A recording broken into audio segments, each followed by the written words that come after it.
Akala ni Marco ang aming mansyon sa Ayala Alabang sa kanya na.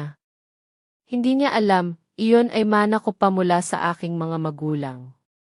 Nakita ko ang mga papeles, ang kanyang pagtataksil, at ang kanyang mga kasinungalingan. Hindi ako nagsalita, hindi ako nagreklamo. Pero bawat araw na ginugol niya, kasama ang kanyang kabit sa perang hindi niya pinaghirapan, lalo akong nagkaroon ng desisyon. Ang lahat ng akala niyang sa kanya na, hindi niya alam, ay unti-unti nang kinukuha pabalik. Bago ka magpatuloy, mag-subscribe ka muna, baka sa katahimikan mo, may isang kwentong para sa iyo. Ako si Elena. 65 taong gulang na ako. Dati, iniisip ko, basta mapalaki ko lang ang aking anak ng maayos, wala na akong pagsisisihan sa buhay na ito. Pero dumating ang isang araw, at napagtanto ko, may mga bagay, hindi lahat ng ibinibigay mo ay ibabalik sa iyo. Ngayon, gusto kong ibahagi sa inyo ang kwento ng aking anak, si Elena, at ng kanyang dating asawa, si Marco. Nagsimula ang lahat sa isang abalang Apple Store sa isang sikat na high-end mall sa Bonifacio Global City. Hindi ko akalain na sa isang lugar na puno ng kinang at yabang, doon pala magsisimula ang malaking pagbagsak ng isang taong akala niya ay nasa tuktok ng mundo. Nakaupo ako noon sa isang cave malapit sa Apple Store, umiinom ng kape at nagmamasid sa mga tao. Nakita ko si Marco, ang aking manugang, na may kasamang isang batang babae. Si Bianca. Ang kanyang kabit. Nakakasuya ang eksena, ngunit pinanatili ko ang aking composure. Nakita ko silang pumasok sa Apple Store, si Marco na taas noo, parang siya ang may-ari ng lahat. Si Bianca naman, nakakapit sa braso niya, abot langit ang ngiti. Pumila sila sa priority counter, si Marco ay nagmamadali, halatang gustong ipakita ang kanyang pagiging importante. Narinig ko pa nga, dahil malakas ang boses niya, kung paano niya tinanong si Bianca kung anong kulay ng iPhone 17 Pro Max ang gusto nito. Ang pinakamataas na kapasidad na humigit kumulang 220,000 piso. Malinaw na pakinggan ang inggit mula sa ibang customer na naghihintay lang sa pila at ang halakhak ng mga teenager na kanina pa niya tinitingnan ng may paghamak. Abot langit ang ligaya ni Bianca, namimilog ang mga mata habang itinuturo ang pinakamamahal na telepono sa display case. Gusto raw niya ang titanium, yung may malaking memorya para sa lahat ng kanyang mga video. Tumango si Marco sa sales lady, hindi man lang nagtanong ng presyo, nag-utos pa nga. Bigyan mo kami ng 2, isang titanium para sa kanya, at isa para sa akin. At bilisan mo. Naglakad ang sales lady para kunin ang mga telepono. Niyakap ni Marco ang baywang ni Bianca, nagpapanggap na sila ang pinakamasayang magkasintahan sa buong mall. Nang bumalik ang sales lady, dala ang 2 box, sinabi niya ang kabuang presyo. 220,000 piso po, sir. Cash o installment? Mabilis na sumagot si Marco, cash, syempre. Hindi ako mahilig sa utang. Inilabas niya ang kanyang itim na credit card, ang black card na simbolo ng kanyang kapangyarihan at kayamanan. Ngunit nang ipasa ng sales lady ang card sa terminal, hindi ang tunog ng resibo ang lumabas. Isang mahaba, nakakainis na beep ang umalinggaw-ngaw. Sinubukang muli pero parehong tunog. Pasensya na po, sir, sabi ng sales lady na medyo nanginginig ang boses. Ang transaksyon ay tinanggihan ng bangko. Namula ang mukha ni Marco, naglaho ang kanyang ngiti. Ano? Impossible. Infinite ang limit ng card na iyan. May sira siguro ang makina ninyo o mahina ang koneksyon, unti-unting lumalakas ang boses niya. Narinig ko ang bulungan sa likuran. Nakakita ko ng isang kibit balikat mula kay Bianca, hindi na ganoon kasigla ang kanyang mga mata. Sa sandaling iyon, hindi ko iniyakan ang pagbagsak ni Marco.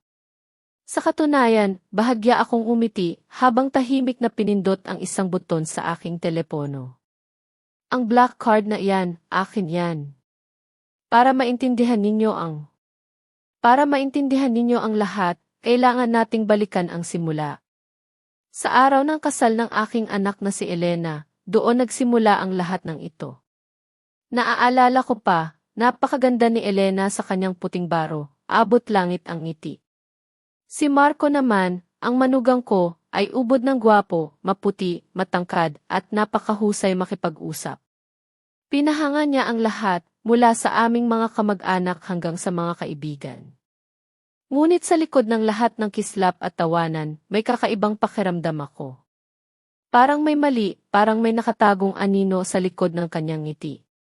Hindi ko masabi kung ano, pero bilang isang ina, may kutob ako na hindi ito ang magiging katapusan ng aming mga alalahanin.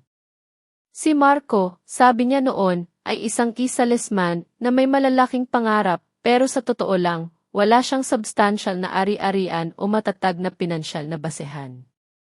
Ang isalisman niyang talento ay mas nakatuon sa pagbebenta ng kanyang sarili sa aking anak na nahulog ang loob sa kanya ng buo. Sa kabilang banda, kami ng aking asawa, ang itay ni Elena, ay masipag na nagtrabaho para sa aming kumpanya, ang Inversions Belmonte Inc., na ngayon ay minana ni Elena. Ang itay ni Elena ay isang matalinong negosyante na laging nagbibigay halaga sa pagiging independente at matatag sa pananalapi. Iyon ang dahilan kung bakit niya sinanay si Elena na maging isang malakas, matalino, at may kakayahang babae, hindi lamang sa negosyo, kundi pati na rin sa buhay. Pagkatapos ng kasal, dahan-dahang lumabas ang tunay na kulay ni Marco. Sa simula, sumama siya kay Elena sa pagpapatakbo ng Inversions Belmonte Inc., kunwari ay tumutulong. Ngunit sa paglipas ng panahon, napansin ko na mas marami siyang ginagasta kaysa kinikita. Unti-unti niyang iniwan ang kanyang sariling trabaho, sinasabing mas gusto niyang mag-focus sa kumpanya ni Elena. Pero ang totoo, ginagawa niya lang ito para magkaroon ng dahilan para hindi maghanap ng sariling kita. Nakita kong lumabas ang kanyang pagiging pabaya at pagkadepende. Ang mga pagpupuyat ni Elena sa pagpapalago ng kanilang kayamanan ay hindi niya nakikita o sadyang ayaw niyang makita. Para kay Marco, ang lahat ng pera na pumapasok sa kumpanya at sa mga account ni Elena ay parang walang katapusan. Masakit makita na sa halip na tumanaw ng utang na loob, lalo lang siyang naging mapagsamantala. Ang pagiging maluwag ni Elena ay naging oportunidad niya upang magpakasarap sa buhay, na akala niya ay karapatan niya na. Madalas, maririnig ko si Marco na humihingi ng mga mamahaling bagay kay Elena. Mga bag, sapatos, alahas, at kung ano-anong luho. Tapos, may mga paglalakbay pa sa ibang bansa na halos lingguhan sa mga sikat na resort tulad ng Boracay at Palawan. Ang malambing na tinig ni Marco ay sapat para makumbinsi si Elena na bilhin ang lahat ng kanyang gusto. Hindi siya tumatanggi sa anumang hiling ni Marco. Tuwing makikita ko ang ningning sa mga mata ni Elena, sa tuwing binibigyan niya ng regalo si Marco, sumisikip ang dibdib ko. Mahal na mahal niya ang lalaking ito, kaya handa siyang ibigay ang lahat, kahit ang kanyang sarili. Minsan, kinakausap ko si Elena, pinapaalalahanan ko siya sa kasunduan bago ikasal, ang prenuptial agreement na ipinahanda ng itay niya. Malinaw doon na ang lahat ng ari-arian na nakuha ni Elena, maging ito ay pamana, regalo, o resulta ng kanyang negosyo, ay mananatiling kanya lamang. Walang karapatan si Marco sa kahit isang kusing. Naaalala ko pa, noong pinapirma si Marco sa dokumentong iyon, hindi man lang niya binasa ng maayos. Basta pumirma lang siya, na parang wala lang, habang nakatawa at sinasabing, para sa pag-ibig, ina handa akong pumirma sa kahit ano. Ngunit sa kabila ng lahat ng aking babala, bulag pa rin si Elena sa kanyang pag-ibig at katapatan kay Marco. Pinapakalma ang aking mga alalahanin na naniniwala pa rin siya sa pag-ibig na akala niya ay tunay. Masakit na pakinggan. Isang gabi, matapos ang hapunan, nakita ko si Elena na tahimik na nakaupo sa gilid ng kanyang kama. Nakatulog na si Marco sa tabi niya, humihilik ng payapa. Nakabukas ang ipad ni Marco sa bedside table, at doon nagsimula ang lahat ng pagbabago. Hindi ko inakala na ang isang maliit na bagay na tulad ng isang nakabukas na gadget ay magiging susi sa pagbubunyag ng isang malaking sikreto, isang sikretong sisira sa kung anong akala ni Elena ay buo pa. Sa screen, nakita niya ang mga mensahe. Hindi ito ordinaryong mensahe.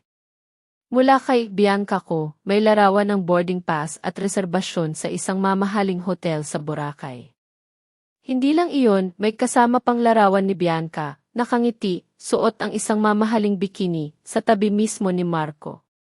Nakita ko ang likod ni Elena na bahagyang nanginginig, pero walang ingay. Walang patak ng luha. Tanging nakakakilabot na kalmado ang nakita ko sa kanyang mga mata. Parang ang kanyang kaluluwa ay biglang tumigil, at ang kanyang puso ay nagdesisyon na huwag nang masaktan, kundi kumilos. Hindi siya nagtago sa kumot, hindi niya ginising si Marco para magtanong. Wala. Simpleng inilapag niya ang ipad, at tinitigan ang mukha ng kanyang asawa, ang mukha na minsan niyang sinamba, na ngayon tila maskara ng isang mapagsamantala. Sa katahimikan ng gabing iyon, hindi siya nagplano ng simpleng hiwalayan. Nagplano siya ng isang pagpapatupad. Kinabukasan, lumapit sa akin si Elena. Walang luha sa kanyang mga mata, pero may matinding lamig doon na hindi ko pa nakita kailanman. Sinabi niya sa akin ang lahat, mula sa simula hanggang sa gabing iyon. Sumikip ang dibdib ko sa sakit para sa aking anak. Bilang isang ina, pakiramdam ko ay dinurog ang puso ko. Ngunit sa halip na himukin siyang magpatawad o lumaban ng lantaran, narinig ko ang kanyang boses na matatag, puno ng determinasyon. Hindi ito simpleng paghihiwalay, inay, sabi niya habang nakatingin sa malayo. Ito ay isang kumpletong paglaya mula sa kanya, at isang aral na hinding-hindi niya malilimutan.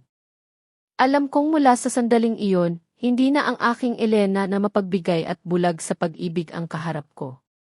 Isang mas matalino, mas matatag na babae ang ipinanganak mula sa sakit. Ang unang hakbang niya ay ang tumawag sa aming abogado ng pamilya, si Atty. Joaquin Delgado. Kilala si Atty. Delgado, isang matalik na kaibigan at kasamahan ng aking yumaong asawa. Eksperto siya sa mga kasong korporasyon at sadyang napakahusay sa paghahanap ng mga butas at pagprotekta sa interes ng aming pamilya. Mula sa araw na iyon, nagsimula ang isang tahimik na bagyo. Si Elena, kasama si Atty. Delgado, ay nagsimulang magplano ng mas detalyado at mas pinong paraan. Sa loob ng ilang araw, sinuri nila ang lahat ng mga dokumento ng kumpanya, ang Inversions Belmonte Inc., at ang mga personal na papeles ng aking anak. Inisa-isa nila ang prenuptial agreement na pinirmahan ni Marco, na minsan niyang ipinagwalang bahala. Sa mga lumang papel na iyon, nakatago ang aming pinakamalakas na panlaban. Pinakaimportante, nagpasya silang gumawa ng detalyadong audit sa lahat ng gastos na ginawa ni Marco gamit ang credit card ng kumpanya. Hindi nagtagal, lumabas ang nakakagulat na katotohanan. Hindi lang si Bianca ang kabit ni Marco. Marami pa.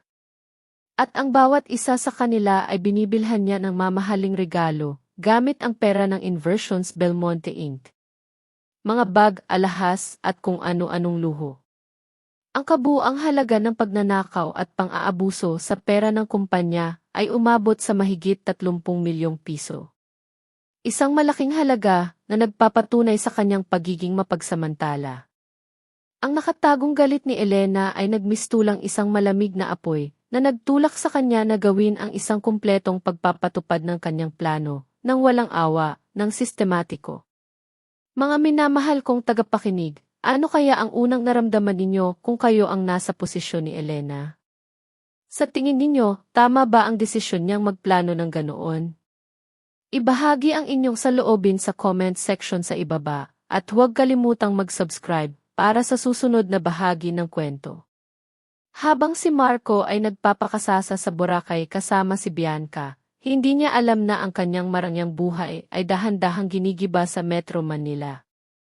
Para sa kanya, ang mga araw na iyon ay puno ng pagtawa, pag-inom, at pagpapakita ng kanyang kayamanan na akala niya ay galing sa kanyang sariling pagsisikap. Para naman kay Elena, ang mga araw na iyon ay mga pagkakataon upang isagawa ang kanyang plano ng walang anumang harang. Nakita ko ang kanyang pagiging kalmado, ang kanyang pagiging detalyado sa bawat hakbang. Hindi ko akalain na ang aking anak na minsan ay bulag sa pag-ibig ay magiging ganoon kahusay sa pagiging isang arkitekto ng kanyang sariling paglaya. May bahid pa rin ang sakit sa akin bilang isang ina, ang makita ang anak na humaharap sa ganoong pagsubok, pero mas nangingibabaw ang paghanga sa kanyang katatagan. Ito ang tunay na lakas. Ang pinakaunang tinarget ni Elena ay ang malaking bahay nila sa Ayala, Alabang. Ito ang tahanan na pinangarap ni Marco, ang simbolo ng kanyang pagiging successful. Ngunit ang bahay na iyon ay pamanapan ng aking asawa, ang itay ni Elena. Malinaw na nakasaad sa mga papeles na ito ay sa pangalan lamang ni Elena. Wala ni isang kusing na inambag si Marco sa pagbili nito. Sa tulong ng mga koneksyon ng aming pamilya, mabilis na nakahanap si Elena ng isang cash buyer, isang malaking kumpanya ng real estate na gustong agad-agad bilhin ang property para sa renovation. Hindi alintana ni Elena kung mas mababa ng kaunti ang presyo sa market value, ang mahalaga ay mabilis at malinis ang transaksyon. Habang nagpaplano ang mga architects para sa bagong disenyo, tahimik na inilipat ni Elena ang lahat ng kanyang personal na gamit at mga bagay na maihalaga sentimental sa isang bagong apartment na kanyang inupahan. Ang mga damit ni Marco, ang kanyang mga mamahaling sapatos, at ang ilang mga gamit na akala niya ay mahalaga, ay pinagsama-sama sa 5 malalaking itim na basurahan.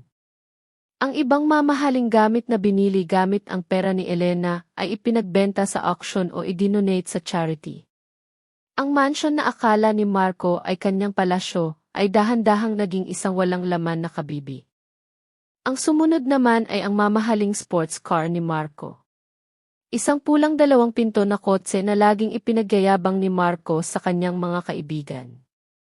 Ngunit tulad ng bahay, hindi rin sa kanya ang kotse na iyon. Ipinaliwanag ni Elena na ang kotse ay binili sa ilalim ng isang leasing agreement sa pangalan ng Inversions Belmonte Inc., ang aming kumpanya. Simula noong araw na nalaman niya ang tungkol sa pagtataksil, agad nang ipinahinto ni Elena ang lahat ng bayarin. Ang kotse ay asset ng kumpanya at si Marco ay user lamang. May nakakabit na gate at remote cut-off switch ang sasakyan, kaya't anumang oras ay maaari itong ipatigil. Habang si Marco ay nagpapadala pa rin ng mga larawan ng kanyang paglangoy at pagtawa sa Boracay, sinisiguro ni Elena na ang lahat ng mga papeles para sa pagbawi ng kotse ay handa na. Bago umalis si Elena para sa kanyang e-business trip sa Paris, nag-iwan siya ng detalyadong instruksyon kay Mang Tonyo, ang aming matagal ng pinagkakatiwalaang security guard sa subdivision. Mang Tonyo, sabi niya, pagkaalis ko sa airport, palitan niyo po ang lahat ng access code. Kung bumalik si Marco, huwag niyo po siyang papasukin sa anumang paraan. Iiwan ko po ang kopya ng bagong deed of sale sa guardhouse. Tumango si Mang Tonyo, matikas, at alam kong ang kanyang salita ay batas. Ang pagbalik ni Marco mula sa Boracay ay hindi naging matamis. Naalala ninyo ang eksena sa Apple Store sa Bonifacio Global City, kung saan na deni ang kanyang black card habang sinusubukan niyang bilhin ang pinakamahal na iPhone 17 Pro Max para kay Bianca. Iyon ang simula ng kanyang malaking pagbagsak na ako mismo ang sumaksi. Pagkatapos niyang mapahiya sa harap ng maraming tao at sa harap ni Bianca, mabilis siyang humingi ng isa pang card, isang platinum card, ngunit tinanggihan din iyon. Namula ang mukha niya sa galit at kahihiyan. Nakarinig pa ako ng mga bulungan mula sa likuran, ang daming yabang, di naman pala makabayad. Nagliyab ang dugo ni Marco. Sa galit at pagkabigla, mabilis niyang kinuha ang kanyang telepono at tinawagan si Elena. Narinig ko mismo ang kanyang boses, puno ng paghamak at pagmamando. Ano ang ginagawa mo sa bahay? Bakit lahat ng credit card ko ay tinatanggihan? Nandito ako sa Apple Store, at ipinapahiya ninyo ako na parang pulubi. I-activate mo ang mga card ngayon din, matandang walang silbi. May maikling katahimikan sa kabilang linya. Walang paghingi ng tawad. Walang gulat. Sa halip, narinig ko ang isang mahina, malamig na tawa mula sa telepono. Ang boses ni Elena ay kalmado, halos walang emosyon, parang nag-uusap lang sila tungkol sa panahon. Marco, sabi niya, hindi sira ang card at hindi rin sira ang makina. Ako ang nag-block niyan. At hindi lang iyan. Na-block ko na rin ang access mo sa lahat ng account, deposito, at lahat ng assets na pinagsasayahan mo. Tuluyan siyang natigilan. Namutla ang kanyang mukha, halos walang imik.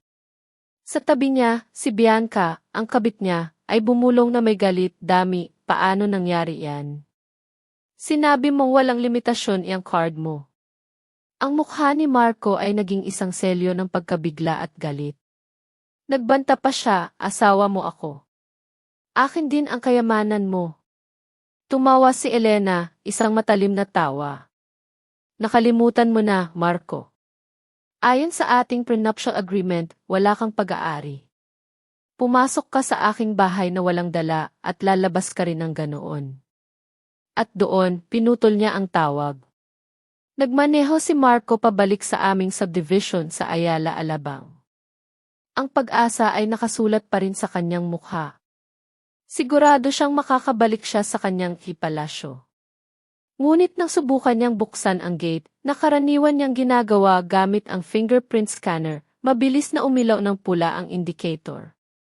Paulit-ulit siyang nagsubok, ngunit wala. Sinubukan niya ang PIN code ng araw ng kasal nila, pero access denied lang ang lumabas sa screen. Seryoso, sa iyo ba talaga tong bahay na to? Sarkastikong tanong ni Bianca, na nawawalan na ng pasensya. Bumaba si Marco mula sa kotse, galit na galit. Niyugyug niya ang gate habang sumisigaw, Elena, buksan mo. Huwag kang maglaro.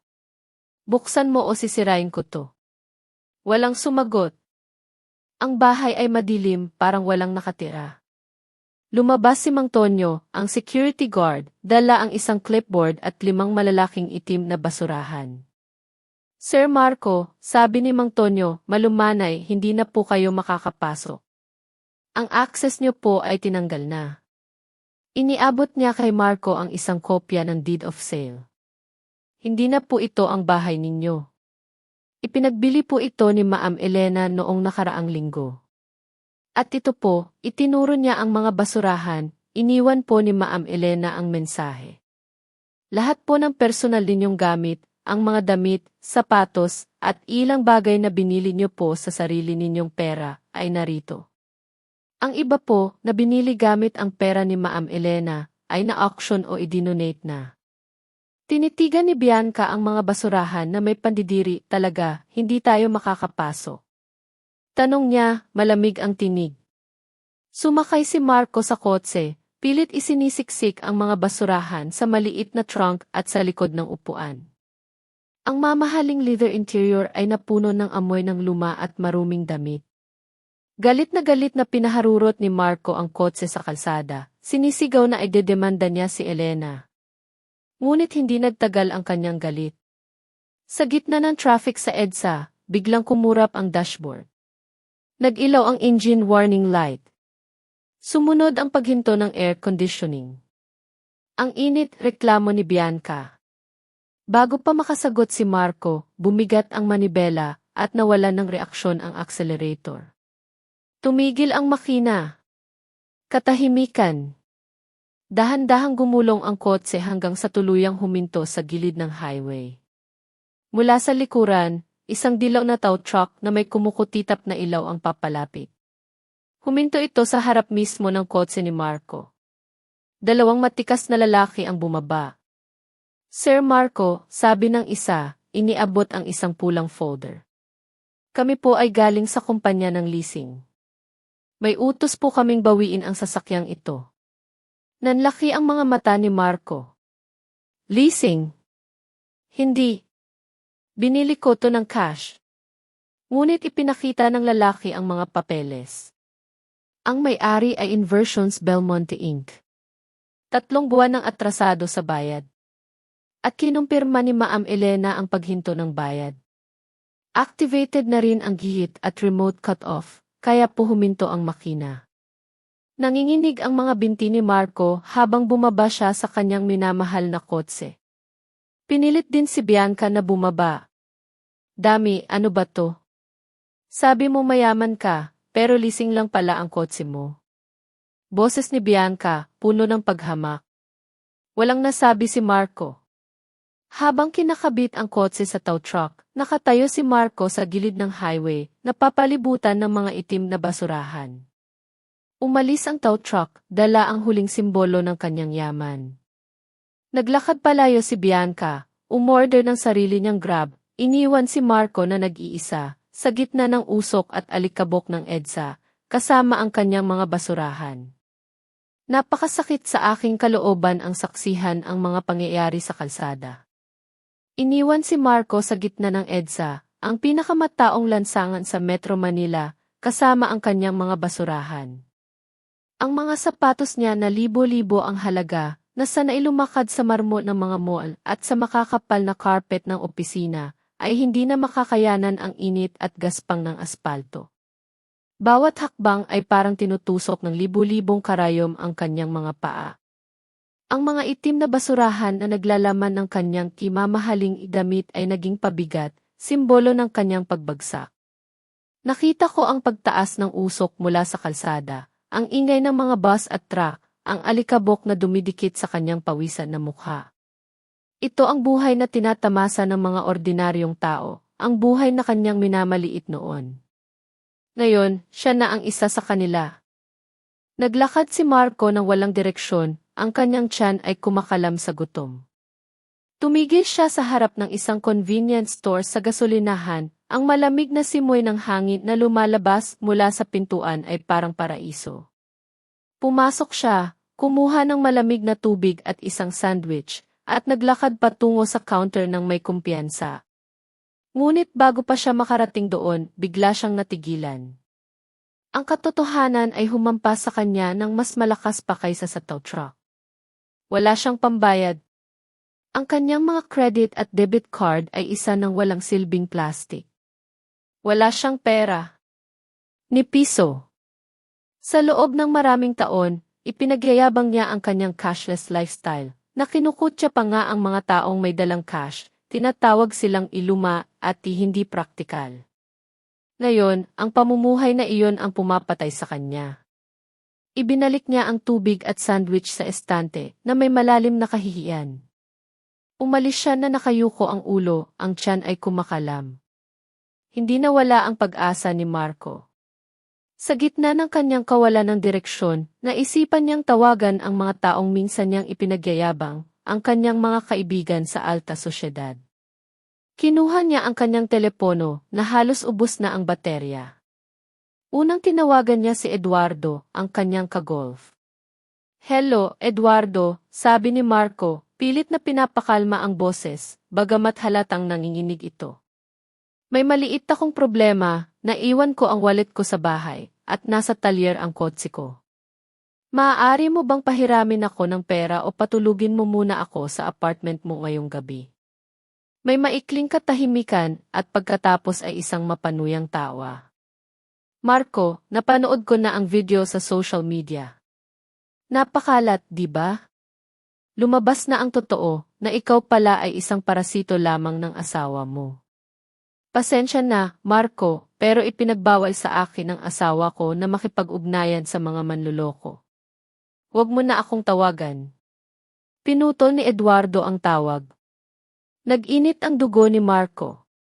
Sinubukan niya ang isa pa, si Richard, ang may-ari ng isang mamahaling showroom ng kotse.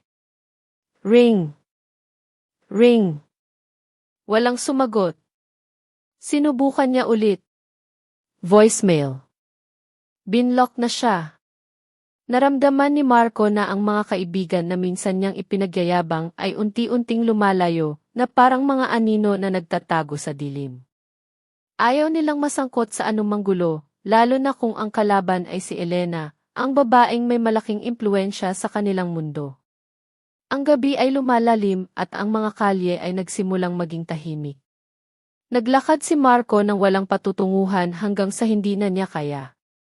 Huminto siya sa harap ng isang saradong commercial complex. Sa madilim na pinto ng isang walang laman na tindahan, sa gitna ng alikabok at upos ng sigarilyo, inilapag niya ang kanyang katawan. Inilagay niya ang kanyang mga itim na basurahan na naglalaman ng kanyang mga mamahaling damit bilang isang hindi komportabling unan. Ang kanyang mamahaling jacket na nagkakahalaga ng libu-libong piso ay ginamit niya para protektahan ang kanyang sarili mula sa malamig na sahig. Yumuko siya, niyakap ang kanyang mga tuhod. Nagsimulang lumipad ang mga lamok, humihilik sa kanyang tainga at kinakagat ang kanyang balat na hindi pa kailanman nakaranas ng paghihirap. Sinampal ni Marco ang kanyang sarili, pinatay ang isang lamok na busog na sa kanyang dugo. Ang gutom ay kumakalam sa kanyang tiyan, isang matinding sakit na kumalat sa buong katawan. Ngunit sa halip na magmuni-muni o magsisi, lalo pang lumaki ang ego ni Marco upang protektahan ang kanyang katinuan. Hindi siya nakaramdam ng pagkakasala. Nakaramdam siya ng pagkapuot. Sa malamig na gabi ng Metro Manila, na walang laman ang tiyan at durog ang pagmamataas, nagsimulang lumikha ang utak ni Marco ng isang salaysay ng puot. Kasalanan ni Elena ang lahat ng ito, bulong niya sa dilim, puno ng lason ang boses. Ang babaeng iyon ay matagal nang nagplano. Niloko niya ako. Gusto niya akong pahiyain. Makikita niya. Akala mo nanalo ka, Elena? Ay dedemanda kita. Hihingi ako ng kalahati ng iyong ari-arian. Ako ang iyong asawa. May karapatan ako. Ang ilusyon na iyon ang tanging kumot na nagpainit kay Marco sa gabing iyon. Ipinikit niya ang kanyang mga mata, iniisip na mananalo siya sa korte at muling yayaman habang si Elena ay lumuluhod sa kanyang paanan. Sa matinding pagkauhaw sa paghihiganti, sa wakas ay nakatulog si Marco sa pintuan ng isang tindahan. Sinisimulan ang kanyang unang gabi bilang isang pulubi sa lungsod na minsan niyang inakalang kanyang nasakop. Ang sikat ng araw sa umaga, na sumisilip mula sa siwang ng tindahan, ay sumunog sa balat ni Marco, kaya napilitan siyang idilat ang kanyang mga mata. Masakit ang buong katawan niya, parang dumaan sa kanya ang isang pison. Ang pagtulog sa matigas na sahig na may plastik na basurahan bilang unan ay hindi karapat-dapat na pahinga para sa isang lalaking sana ilumubog sa king-size na kutson na may sutlang sapin. Isang hindi kaaya-ayang amoy ang sumalakay sa kanyang pandama, isang halo ng pawis, alikabok ng kalsada, at ang nalalabi ng isang mamahaling pabango na ngayon ay amoy panis na. Dahan-dahan siyang bumangon, napangiwi sa sakit habang kinakapa ang kanyang naninigas na likod. Kumakalam ang kanyang tiyan. Ang gutom na kahapon ay abala lamang ay naging tunay na pisikal na pagpapahirap. Ngunit higit sa gutom, may ibang bagay na nangingibabaw sa kanyang isip, ang paghihiganti. Hindi hahayaan ni Marco na masira siya ng ganoon. Kumbinsido siya na ang batas ay nasa panig niya. Bilang isang legal na asawa, naramdaman niya na may ganap siyang karapatan sa kalahati ng yaman na kanyang tinamasa. Hila-hila ang kanyang mga basurahan, paika-ika siyang naglakad patungo sa isang kalapit na gasolinahan. Sa pampublikong banyo na amoy ihi at basa ang sahig, isinagawa ni Marco ang isang nakakaawang ritual sa umaga. Naghugas siya ng mukha gamit ang tubig mula sa gripo, sinubukang ayusin ang kanyang mamantikang buhok gamit ang kanyang mga daliri, at nagpalit ng kanyang amoy asim na damit ng isang bagong suit na kinuha niya mula sa isa sa mga basurahan. Bagamat gusot ang Armani suit, dahil sa pagkakasalansan, naramdaman ni Marco na nabawi niya ang kaunting kumpiyansa ng suotin ito. Tiningnan niya ang kanyang sarili sa basag na salamin ng banyo. Marumi ang kanyang mukha, pula ang mga mata dahil sa kakulangan ng tulog, at may umuusbong na balbas. Gayunpaman, ibinuga niya ang kanyang dibdib, sinusubukang kumbinsihin ang kanyang refleksyon na siya pa rin si Marco, ang matagumpay na negosyante. Hintayin mo ang aking paghihiganti, Elena, bulong niya sa salamin. Akala mo maaari mo akong itapon na parang basura? Kukunin ko ang lahat. Matapos maglakad ng halos 5 kilometro sa ilalim ng araw ng Metro Manila at ang maruming hangin nito, sa wakas ay narating ni Marco ang isang lumang gusali na kupas ang pintura sa isang working class area sa Maynila. Ang karatula sa pasukan ay nakasulat na Public Attorney's Office. Hindi ito nakaligtas sa pansin ni Marco ang ironya. Siya, nakahapon lamang ay maihawak na black card, ay kailangan na ngayong pumila kasama ang mga nawala ng trabaho at matatandang naloko para makakuha ng libreng legal na depensa. Pumasok si Marco sa isang masikip at mainit na waiting area na mayroon lamang isang wall fan na tamad na umiikot. Tiningnan niya nang may pandidiri ang mga tao sa kanyang paligid, pakiramdam niya ay siya ay isang diamante sa isang tambak ng uling. Nang isigaw ng receptionist ang kanyang pangalan, pumasok si Marco na taas noo, na parang pumapasok sa isang boardroom at hindi sa isang maliit na cubicle ng konsultasyon.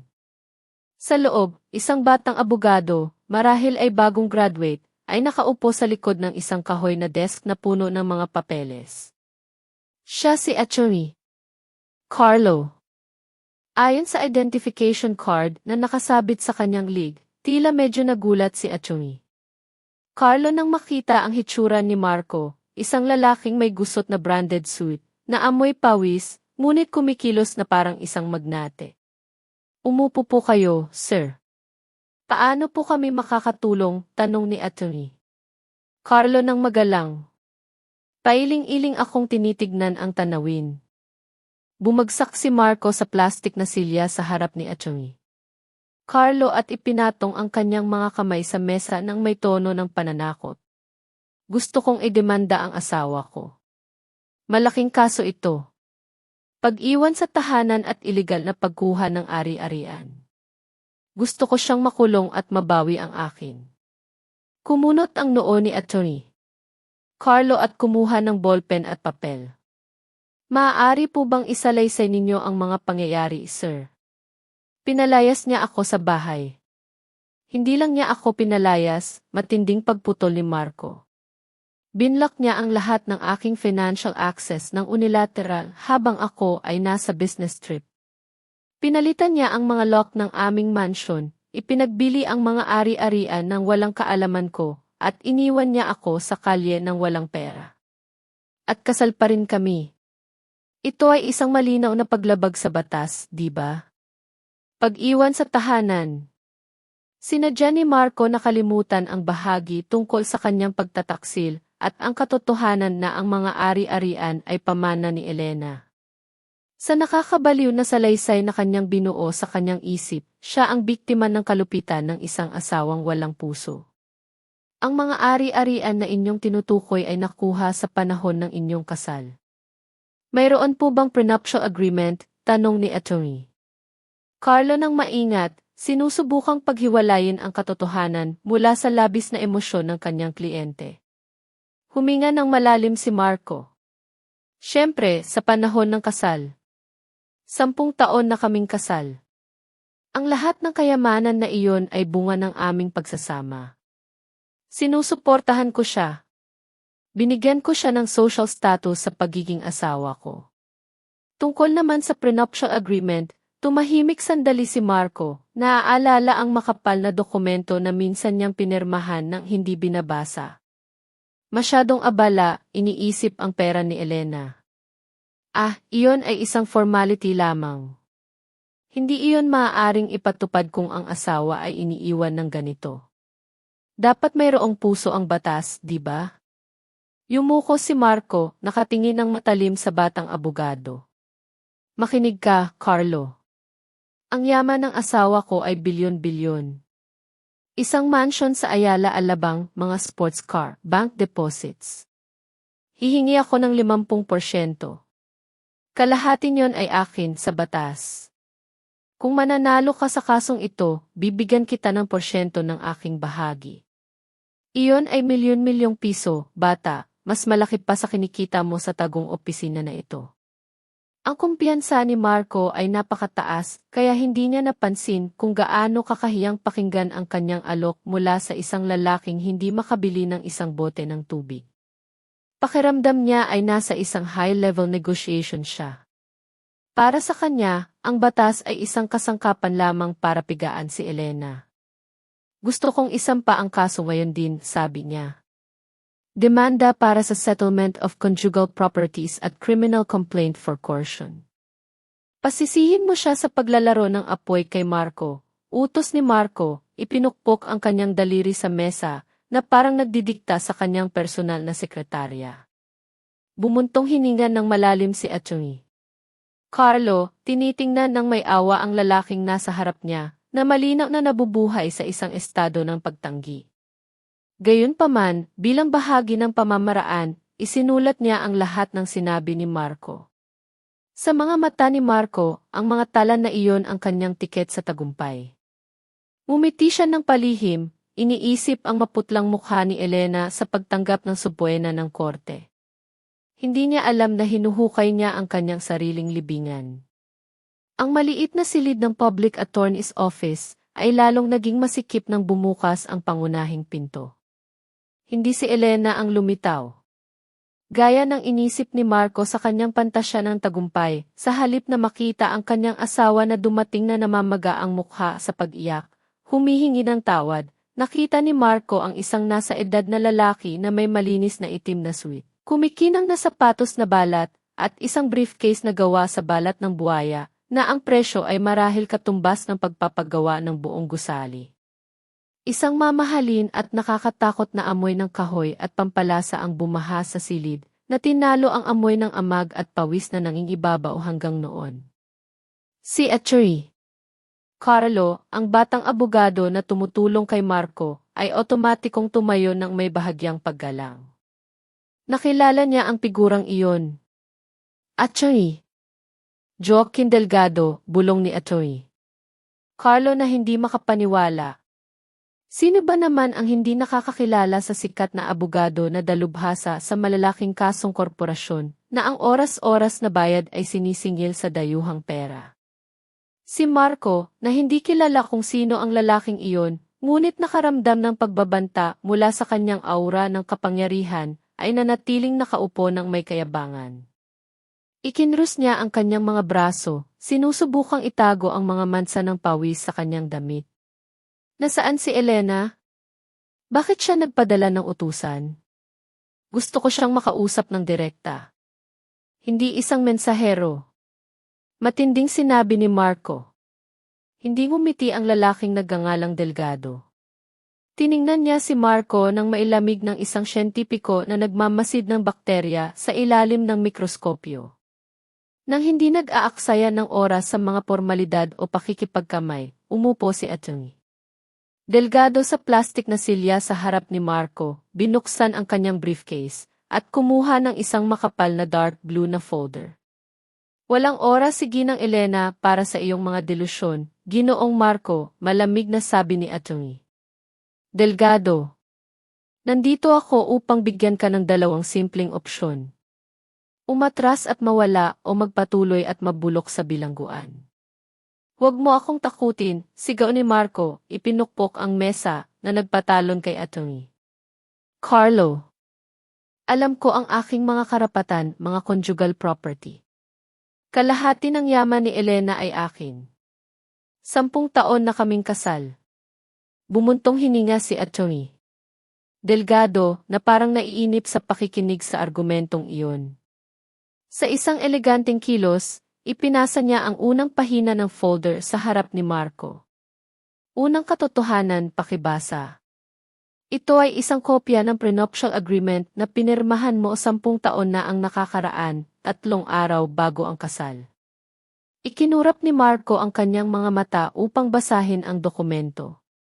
Naalala niya ang sandaling iyon. Tuwang-tuwa siya sa pagpapakasal sa anak ng isang magnete. Naramdaman niyang hindi magandang basahin ang mga detalye ng makapal na kontrata sa takot na isipin siyang interesado. Basta pinirmahan niya lang ng may kayabangan. Ngayon, ang nilalaman ng dokumentong iyon ang nagpapahinga sa kanya. Artikulo 4, Seksyon 1, Ganap na paghihiwalay ng ari-arian, basahin ni Atty. Delgado ng malakas nang hindi tumitingin sa papel. Lahat ng ari-arian na nakuha ng asawa, maging ito ay sa pamamagitan ng mana, donasyon, o bilang resulta ng kanyang mga aktibidad sa negosyo sa kanyang pangalan sa panahon ng kasal, ay kanyang eksklusibong pag-aari. Walang karapatan ang asawa sa kahit isang kusing. Ang iyong pirma ay naroon, Ginoong Marco. Sa ibabaw ng selyo, napatunayan ng notaryo at na video bilang patunay na pinirmahan mo ng malinaw ang pag-iisip at walang pamimilit. Namutla ang mukha ni Marco.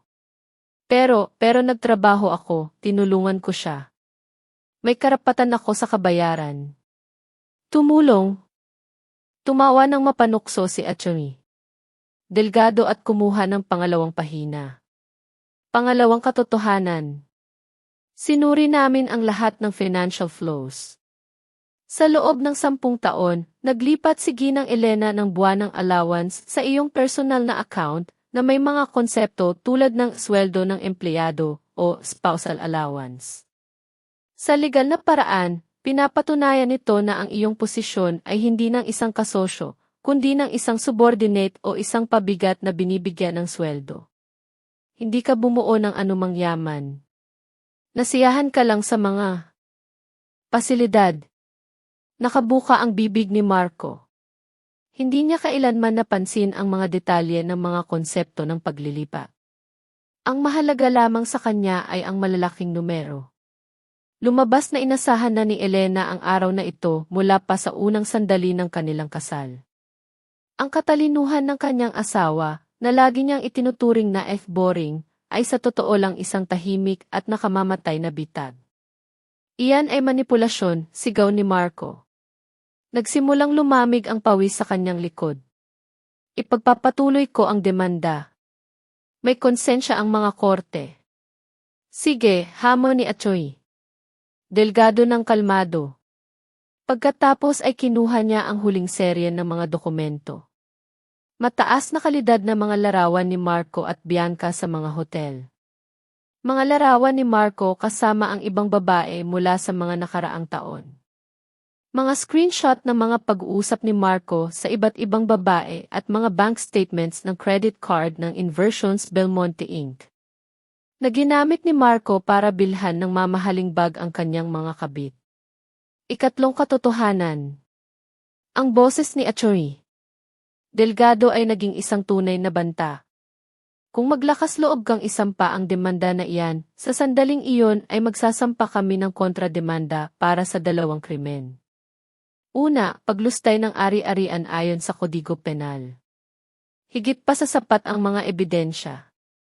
At ikalawa, at ito ang magpapabalik sa iyo sa selda, isang krimen ng malversation.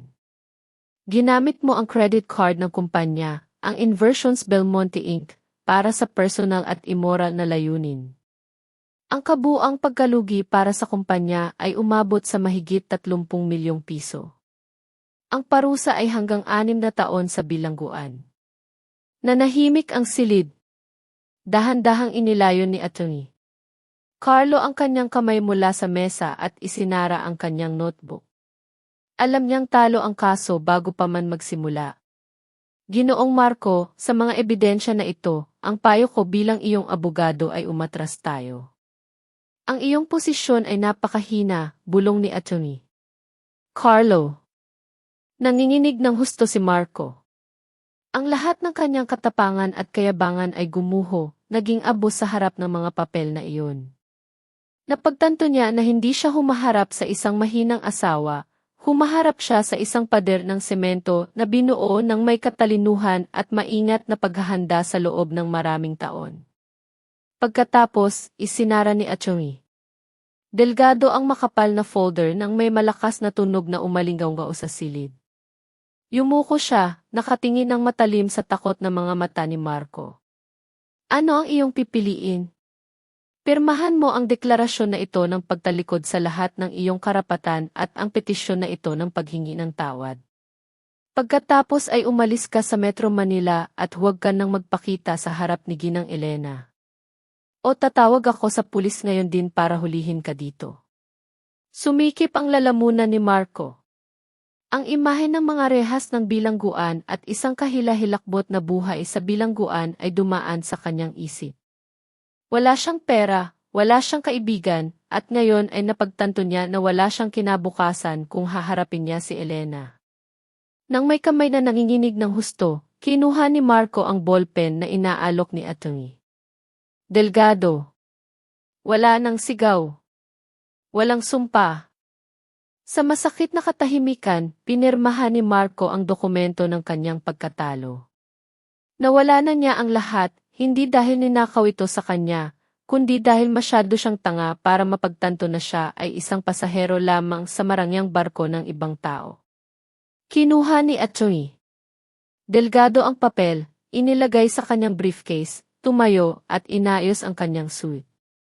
Nang walang paalam, umikot ang mamahaling abogado at umalis, iniwan si Marco na nakaupo, malata, na parang isang piraso ng walang buhay na karne sa matigas na plastik na silya. Mga minamahal kong tagapakinig, kung kayo ay nakikinig pa hanggang dito, tulungan ninyo akong mag-comment ng numero 1 sa ibaba, para malaman kung mayroon pa ring mga kasama akong nakikibahagi sa paglalakbay na ito. Ang inyong presensya ang pinakamalaking inspirasyon para maipagpatuloy ko ang huling bahagi ng kwento. Habang si Marco ay tuluyang bumagsak sa Public Attorney's Office, pinirmahan ang kanyang pagkatalo, ako naman, bilang ina, ay napanatag ang aking kalooban. Ang sakit na naramdaman ko para kay Elena ay unti-unting napalitan ng paghanga sa kanyang katatagan at katalinuhan. Kailangan kong ibalik ang ating isip, mga minamahal kong tagapakinig, sa 3 buwan bago ang insidente sa Apple Store. Pagkatapos ng gabing natuklasan ni Elena ang pagtataksil ni Marco, at matapos niyang balangkasin ang kanyang plano kasama si Atty. Joaquin Delgado, ang kanyang susunod na hakbang ay ang lumipad. Lumipad palayo sa lahat ng sakit at pagkabigo. Naaalala ko pa ang araw na ihatid ko siya sa Ninoy Aquino International Airport. Naka-trench coat siya na kulay cream, eleganteng tingnan. Nasa tabi niya ang kanyang Louis Vuitton na maleta, na puno ng bagong pag-asa at kalayaan, hindi ng mga alaala ng nakaraan. Walang bakas ng luha sa kanyang mukha. Wala. Tahimik siya, pero nakikita ko ang matalas na ningning sa kanyang mga mata, ang determinasyon na hindi na siya muling magpapagabi. Sa loob ng Ninoy Aquino International Airport, bago siya pumasok sa departure area, may ginawa siya. Dahan-dahan niyang binuksan ang ACE card slot ng kanyang telepono, kinuha ang maliit na chip, ang numero na sa loob ng 10 taon ay aktibo 24 na oras sa isang araw para lang pakinggan ang mga reklamo at utos ni Marco. Tinitigan niya ang card sandali at pagkatapos ay pinutol ito sa 2 nang may kasiya siyang tunog. Naglakad siya patungo sa basurahan, iniwan ang mga piraso ng card doon, at pagkatapos ay humarap sa boarding gate. Ang flight papuntang Paris ay handa ng lumipad, dala ang kanyang kalayaan at iniiwan si Marco, na sa panahong iyon ay abala pa sa kanyang delusyon, sa gulo ng kanyang pagtataksil. Sa Paris, isang bagong Elena ang ipinanganak. Ang hangin ng taglagas doon ay sariwa at humahaplos sa kanyang balat. Wala na ang mga pambahay na damit, wala na ang pagod na mukha na walang makeup. Si Elena ay nakasuot na ng Burberry trench coat, ipinare sa isang sutlang scarf. Ang kanyang buhok, na ngayon ay nakagupit na sa isang modernong bob, ay bumalot sa isang mukha na tila 10 taon ang binata. Ang kanyang balat ay kumikinang, hindi dahil sa makeup, kundi dahil sa kawalan ng stress na sumira sa kanya sa loob ng 10 taon. Nagtataka ako noon, at ngayon ay napagtanto ko na, ang pinakamabisang anti-aging cream ay ang pagtatanggal ng nakakalason na asawa sa buhay mo. Sa isa sa mga mesa ng terrace ng maalamat na Cafe Les Deux Magots, nakaupo si Elena na eleganteng nakakrus ang mga binti. Ang kanyang hitsura ay isang tahimik ngunit nakamamatay na deklarasyon sa kanyang nakaraan. Ang kanyang mga daliri ay mabilis na gumagalaw sa screen ng kanyang iPad Pro, sinusuri ang buwanang ulat ng pananalapi ng kanyang real estate company sa Metro Manila. Nagpakita ng malakas na pagtaas ang kita. Ngumiti si Elena. Mula nang putulin niya ang daloy ng pera kay Marco, ang mga gastusin ng kumpanya ay nabawasan ng halos 20%. Nang hindi niya alam, pinananatili niya pala ang pinakamalaking pagkalugi sa kanyang sariling buhay. Dahan-dahan niyang ininom ang kanyang cappuccino. Ang kanyang mga umaga, na dati ay puno ng mga sigaw ni Marco, ay sinamahan na lamang ngayon ng banayad na jazz ng cave. Bigla, bumagsak ang anino ng isang tao sa kanyang mesa. Isang matangkad, gwapong lalaking Caucasian ang nakatayo sa tabi ng kanyang mesa na may magalang na ngiti. "Excuses mo'y, madam," sabi ng lalaki sa isang Ingles na may kaakit-akit na accent na Pranses. "Nakikita ko na nagbabasa kayo ng mga ulat sa Asian real estate market. Nagkataon, ako rin ay isang investor sa larangang iyon. Maaari ko bang tanungin ang inyong opinyon?" Sinuri siya ni Elena nang may matalas ngunit magalang na tingin. Palaging sinasabi ni Marco na siya ay isang iboring kinababae, hindi kawili-wili pagdating sa negosyo. Ngunit ngayon sa Paris, isang kumpletong estranghero ang naakit sa kanyang utak, sa kanyang kakayahan. "Sige," kalmadong sagot ni Elena, itinuro ang walang laman na upuan sa kanyang harapan. "Pero wala akong masyadong oras. May appointment ako sa spa sa loob ng 1 oras." Tumawa ng taos-puso ang lalaki, pinahahalagahan ang pagiging matatag ni Elena. Nagkaroon sila ng maikli ngunit makabuluhang pag-uusap tungkol sa mga pamumuhunan. Sumagot si Elena sa bawat argumento ng may katalinuhan. Kumikinang ang kanyang mga mata sa kumpiyansa. Napagtanto niya ang isang mahalagang bagay. Siya ay nanatiling kaakit-akit, matalino at kaakit-akit. Mga katangian na pilit sinisira ni Marco upang siya ay makaramdam ng kawalan ng seguridad at pagiging dependent sa kanya. 30 minuto ang lumipas, nagpaalam ang lalaki, iniwan ang kanyang calling card sa mesa. Siya pala ang isifi ng isang prestihiyosong European architectural firm. Hinalikan niya ang likod ng kamay ni Elena nang may paggalang bago umalis. Isang kilos ng pagpapahalaga na hindi niya natanggap mula sa kanyang asawa sa loob ng maraming taon. Inilagay ni Elena ang card sa kanyang Hermes Birkin bag, wala siyang balak tawagan agad ang lalaki. Lubos siyang nasisiyahan sa kanyang honeymoon sa kalayaan. In-order niya ang bill nang dumating ang waiter. Kumuha si Elena ng isang black card, na katulad ng ipinagyayabang ni Marco, at inilagay ito sa tray. Ang pagkakaiba ay nang ipasa ng waiter ang card sa terminal, isang maikling beep ang narinig at ang resibo ay lumabas ng walang problema. Ang transaksyon ay naaprubahan. Ngumiti ng malawak si Elena. Sa kabilang kontinente, marahil ay nagmamakaawa si Marco sa awa ng kung sino, ngunit dito, lumabas si Elena mula sa cave na taas noo, naglalakad sa mga kalye ng Paris, handang lupigin muli ang mundo bilang isang buo, matatag, at hindi matatalong babae.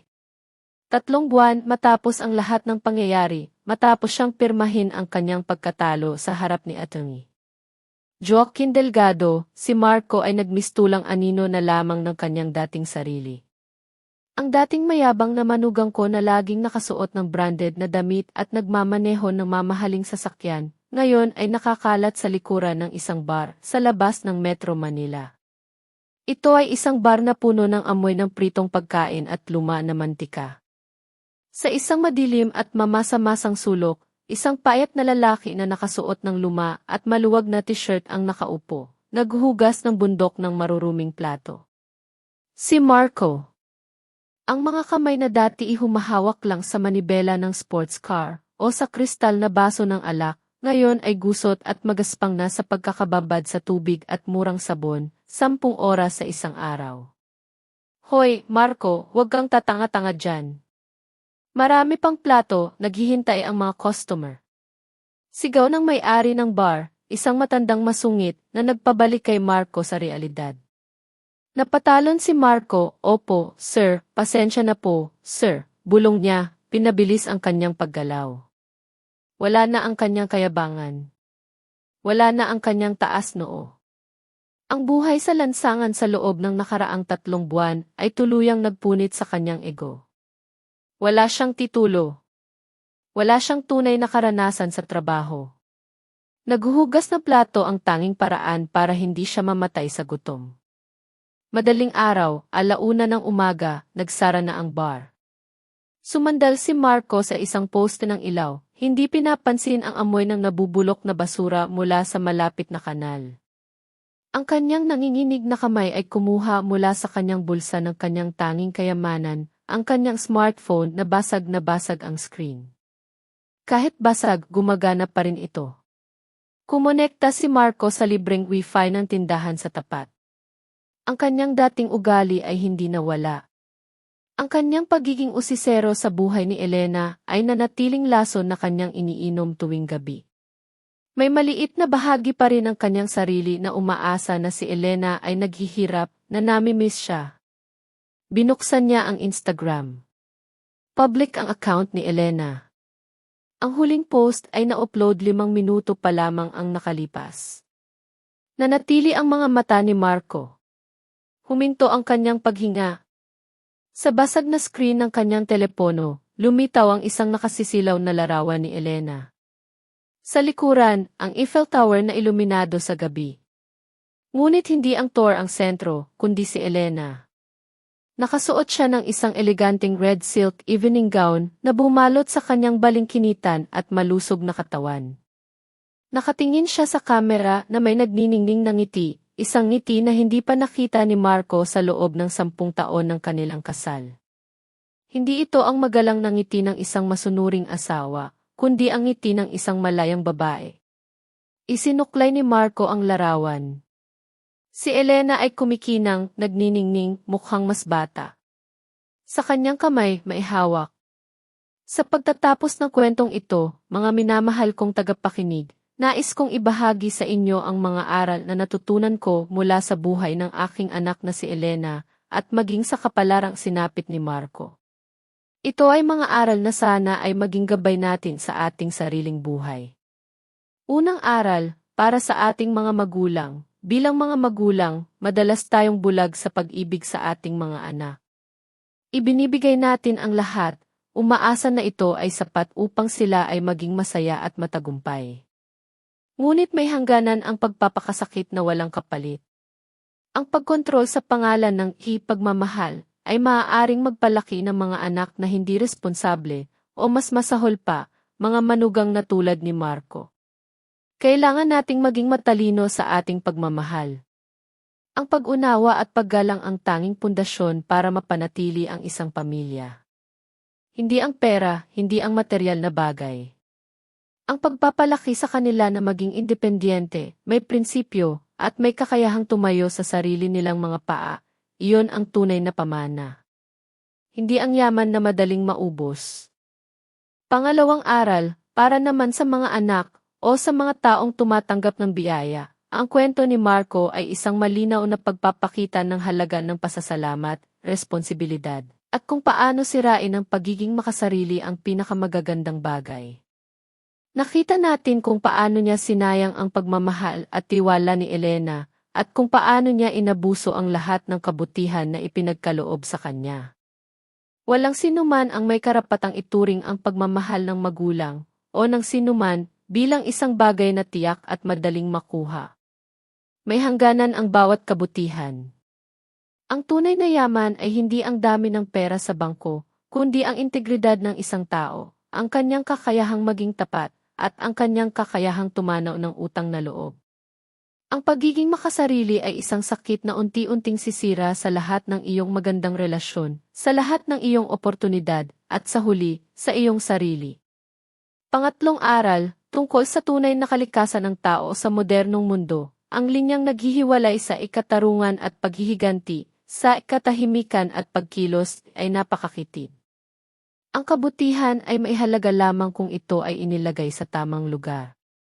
Minsan, kinakailangan nating maging tahimik, magmuni-muni at gumawa ng matalinong hakbang. Hindi lahat ng laban ay dapat sigawan. Hindi lahat ng sakit ay dapat idaan sa luha. At minsan, ang matalinong paghihiganti ay isang anyo ng paggising sa moralidad.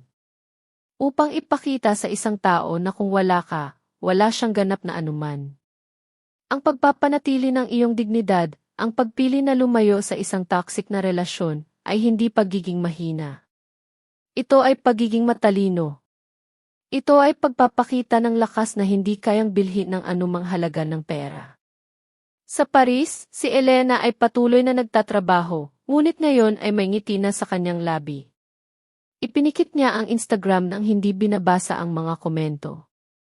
Inilagay niya ang telepono sa kanyang Hermes Birkin bag at tumayo mula sa balkonahe ng kanyang marangyang apartment. Ang hangin ng gabi sa Paris ay humaplos sa kanyang mukha. Hindi niya iniisip si Marco. Ang pangalang iyon ay nawala na sa kanyang alaala, tulad ng alikabok na hinawi ng ulan. Pumasok si Elena sa isang party, maligayang tinatanggap ang kanyang kinabukasan na may magaan na mga hakbang at pusong puno. Iniiwan ang kanyang madilim na nakaraan sa isang mabahong bar sa Metro Manila, kung saan ang tunay na basura ay nahanap ang kanyang lugar. Sapagkat ang tunay na basura ay doon niya nabibilang. Ang kwento ni Elena ay nagtatapos dito, mga minamahal kong tagapakinig. Ano ang inyong masasabi sa mga desisyon ni Elena? Kung kayo ang nasa kanyang posisyon, may iba ba kayong gagawin? Ibahagi ang inyong mga saloobin sa comments section, binabasa ko po ang bawat isa. Kung ang kwentong ito ay nagbigay sa inyo ng pagmumuni-muni o damdamin, huwag kalimutang mag-iwan ng like, ibahagi ito sa inyong mga mahal sa buhay na sa tingin nyo ay ganoon din ang mararamdaman. At mag-subscribe sa channel at tahimik na ganti para hindi nyo mapalampas ang mga susunod na misteryo. Magkita-kita tayo sa susunod na kwento, at sino ang nakakaalam, sa susunod na pagkakataon baka kayo na ang maging sentro ng tahimik na ganti. Ang kwentong ito ay kathang-isip, at ang mga kilos na ipinakita ay hindi dapat tularan sa totoong buhay. Panoorin ito bilang pagninilay tungkol sa mga ugnayan ng tao.